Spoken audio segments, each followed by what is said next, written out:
Hi. I realized it's been like 2 days, I think, since I made a video. So, just doing this out of guilt, basically. Um, let's see. Dungeons and Dragons. Why play? Um, well, it's a good creative outlet. Um, so with this game lately, from a writing standpoint, um, I've been realizing that in some ways I make things too complicated and I add a lot of details that I don't need to um, necessarily add. Um, a lot of details are good. Sensory details, specific details. It's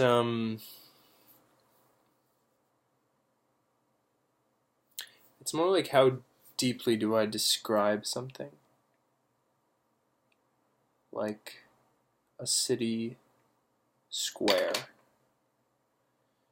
What are the central details that are going to bring that to life?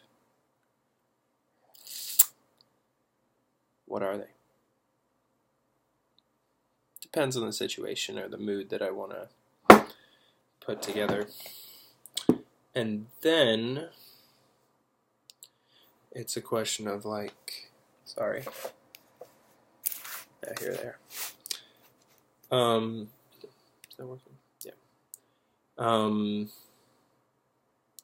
It's a question of what do I expect the experience to be for the people at the table? So what's the first thing that I expect them to see? What's the second thing? What are maybe the four things that they'll all notice at the same time? What are some hidden things that it'll take a little bit of looking to find? What are the details in the scene that are hiding themselves intentionally?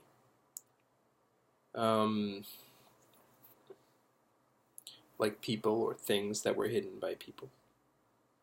Or animals. Animals hide things, I guess. Squirrels hide nuts.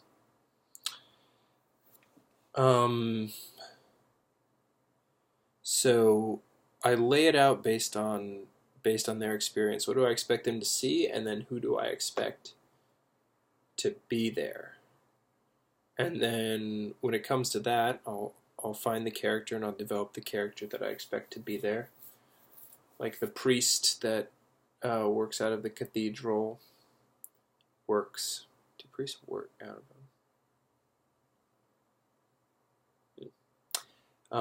Out of the cathedral in the town square, who is expecting the heroes. He's giving a sermon outside. These are all details that they're likely to encounter, especially if they're going to find this priest person for an important reason.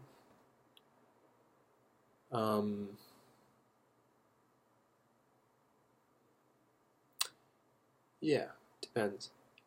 I feel like I'm vague about a lot of these things, and there's sort of like a protective element to that. Like I don't want people to know my stories, or I don't want to spoil them before they happen. So it's kind of a freebie that you get as a dungeon master. You get a pass if you don't say everything, because it's like I'm preserving things for the future. But I don't know. It goes against my grain a little bit. I like to share.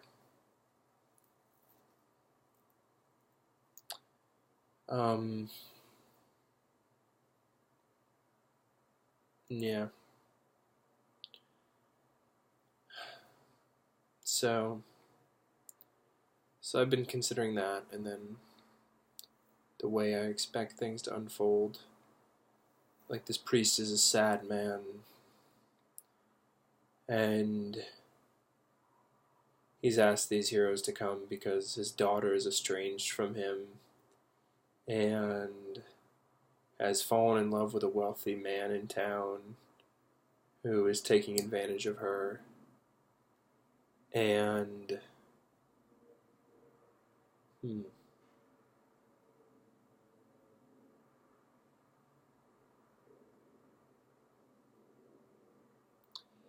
and maybe that's even just irrelevant to the plot.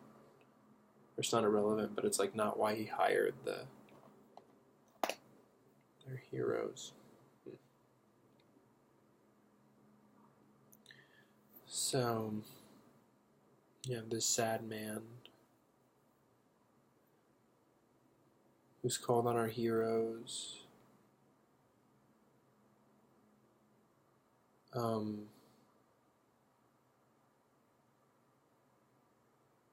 to bring holy water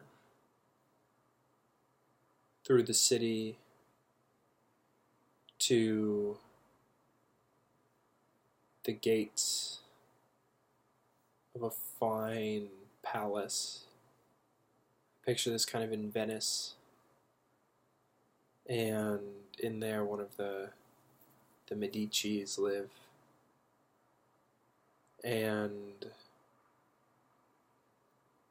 our heroes are to deliver the holy water because the priests trust them.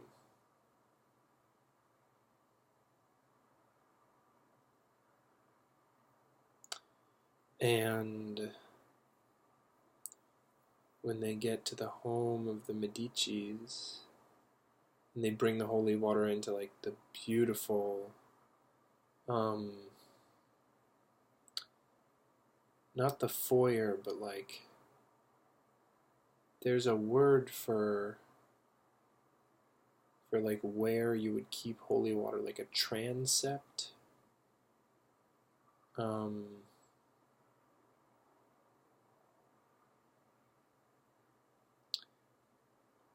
In Judaism, it's like a mikveh, is where a bris is done underwater, I think.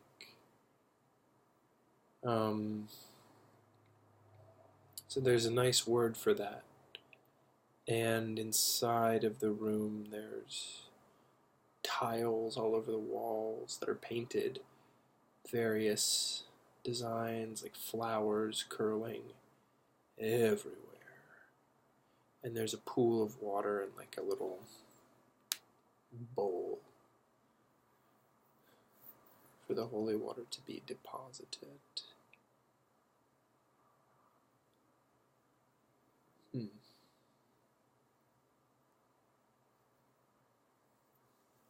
Well, it won't be much of a story if they just deliver the holy water and that's the end of it. At this moment, I cannot think of what would make this problem any more difficult.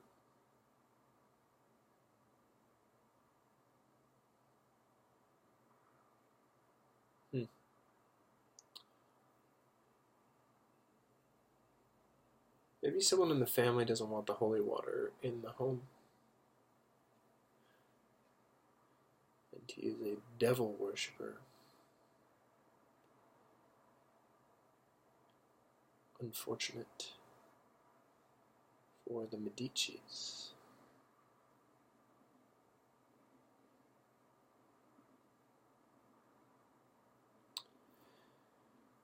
So, the story would unfold that way. And we just see what would happen.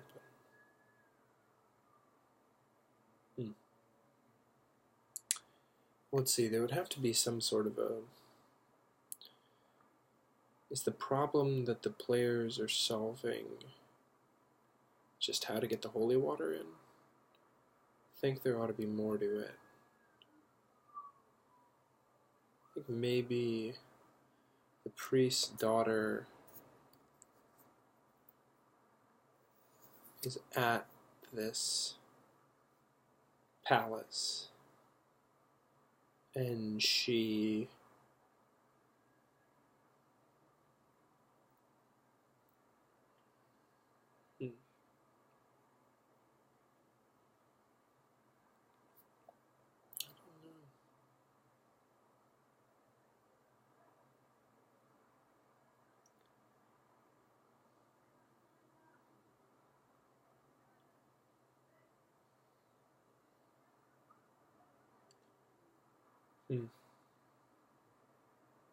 well, she's probably quite beautiful, and she's also probably quite taken with the whole situation that her life has gone on. And maybe she knows that these people are friends of her father, and she has come to be a gracious host and be grateful for the gift that has been given, and as a way of acknowledging her father. And her husband or lover or whatever did not attend, and she's a little bit bitter about that. So she's decided to host these people. So she takes them around the palace, room by room.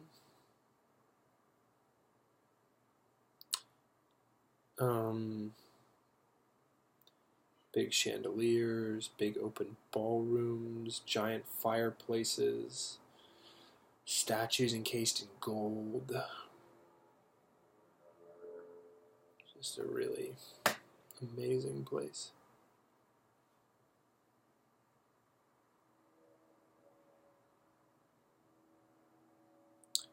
And maybe she sits them down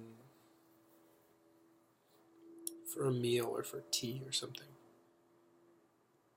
Tries to get to know them.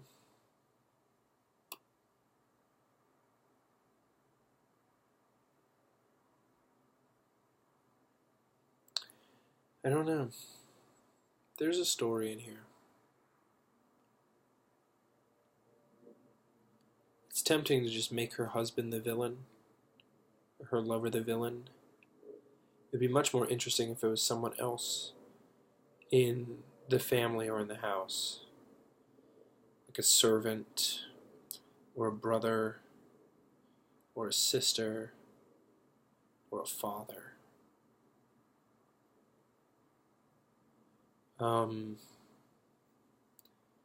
And this would be a really easy way in for our heroes. It seems like it's just the holy water, and then it can become intrigue.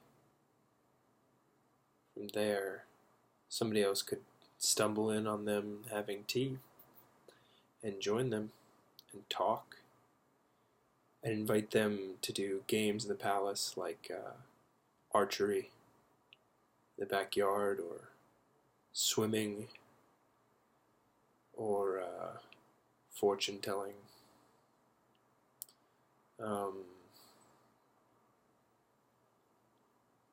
Or dueling.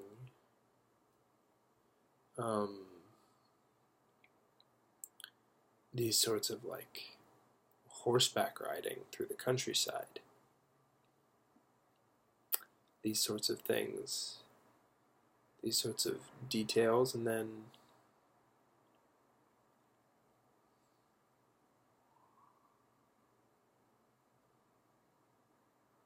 I could just make it up as I go until I find something intriguing.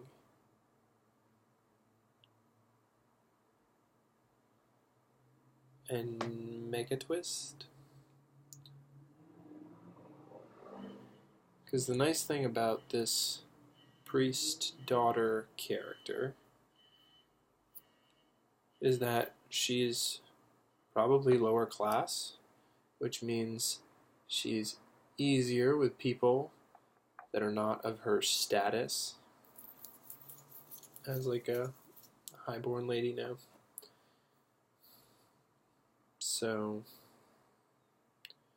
she'll be compassionate towards these people and be a good way in for our heroes.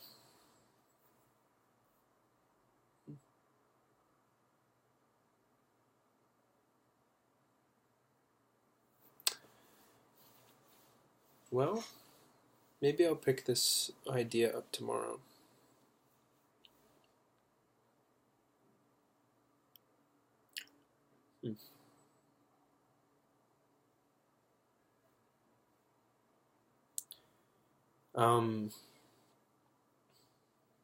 I was working on a scenario by a river, a temple by a river, and I pictured the heroes coming up on a boat, and that made it very clear to me what they would see. First, the temple over the foliage of the forest, and then the muddy banks and the path leading up to it, and the tents strewn around it from the people who used to be there, the empty tents that have been torn apart, and the gates of the temple lying open and empty and dark, and the sound of animals in the forest. And then there's more that I can't reveal in there. But doesn't that sound like enough? Just to pique the curiosity. And then when I'm writing, anyway, I can go in and I can fill in through my writing the little details, like what's inside the temple, what's inside the tents. What does the mud look like if you really look at it? What is in the surrounding jungle? Maybe watching them. And those are details, those are choices that I can make that are just for me, until they're not anymore. And I get to reveal them. So that's a lot of the joy being a dungeon master, is being able to lay out these details and then reveal them.